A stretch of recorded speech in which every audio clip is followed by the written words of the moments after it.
I do have one simple question that you might just have one simple answer to, but how do we get in touch with the inner power that moves through us? Is that such a benign question it's not worth asking? Well, the simple answer is by seeking joy. But the more practical answer is every damn day of your life, pay attention to the way you feel and lean toward what feels better until is the momentum that is natural to you. We want to give you more because it's the little things that make up your vibrational balance. And by little things, we mean daily things, the things that you come across. And so until in your human form, you make the decision that you want to feel good in your emotional center, then you have no control over your point of attraction because your environment is showing you a lot of everything. And if you just let your attention move toward what's loudest or what's more often presented through the television or through the media or through the people who are surrounding you, then you have no vibrational control. It isn't until you decide that you want to feel good, until you insist that you feel good, until you are determined to feel good, that you will begin to guide your thoughts incrementally into better and better feeling thoughts. In every moment, you have the incredible choice of full resonance with your broader perspective or of pinching that off. When you choose hate, you've pinched it off. When you choose something that feels like anxiety, you've pinched it off. When you choose jealousy, you've pinched it off. So the emotion that you feel is the result of the thought. So we're saying choose jealousy by the thought that you're choosing, choose hate even by the focus. You could watch a movie that could completely change your vibrational countenance just by letting the movie dramatically move you emotionally as it intends to do. And while there are not long-standing repercussions from that, because you certainly can focus somewhere else and regain your alignment, our question to you is, why would you jeopardize your alignment with who you really are, with all that you've asked for, with the energy that creates worlds? Why would you jeopardize that for the sake of some entertainment, some time when it's not so necessary for you to think, you can just observe? Observation is necessary to step 1, and it is detrimental to step 3, because observation of unwanted things controls your vibration, affects your point of attraction.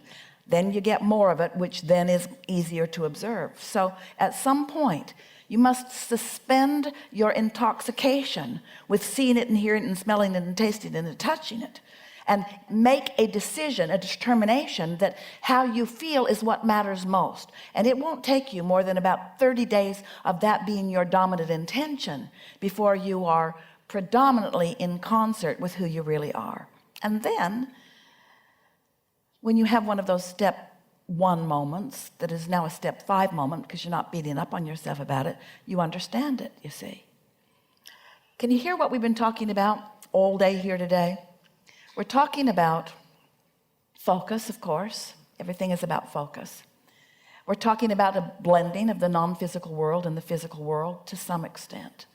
But what we're really talking about is you finding thoughts, practicing them until you own them, until you call them beliefs, molding beliefs into place so that you can allow yourself to see the world through the eyes of Source, to see those in your environment the way Source sees them. Because until you do, you can't possibly understand them or enjoy them or be of value to them or of them to you, you see. So we know we're hitting this in a stronger way than if you've been listening to us for a while, you've heard us do before.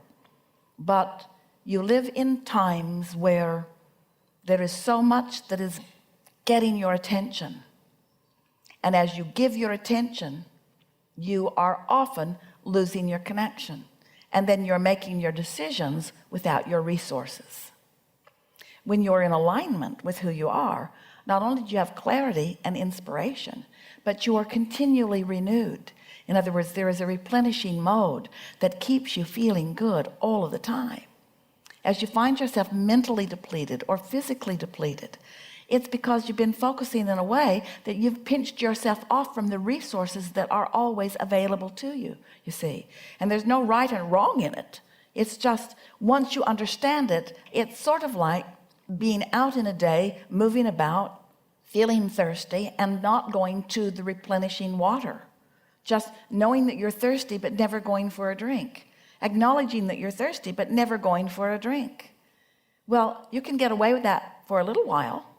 You're thirsty, but you're not taking time for the drink, or you're not in a place where you can find something to drink. The fountain of water is not seemingly available to you, and so you're getting more deplenished rather than replenished. You're getting more dehydrated. You're feeling less comfortable, and you can take that to an extreme from which you cannot return. Or you can go get a drink, go get a drink, go get a drink, go get a drink. You see what we're getting at? So there is this fountain of alignment that we want you to be aware of, and we just want you to go get a drink, go get a drink, go get a drink. Replenish yourself vibrationally is really what our message for you today is. And as you understand that it is always available to you, and as you understand that we don't mean go to the watering hole and wallow in it eternally, we mean go get a drink. Go get a drink and then get back to what you're about, you see. Is your passion or finding or going with your passion critical to all that? Seems like it certainly would. Going with your passion is not critical to it. Going with your passion is the result of that. That's another terrible price to pay. I have to go to my passion. I have to spend all my time doing the things I really care about doing. That's the result of that steady alignment, steady alignment, steady alignment. Just paying attention to how you feel. That's all. All right. Thank you Enough? very much. Yeah. Yes, certainly.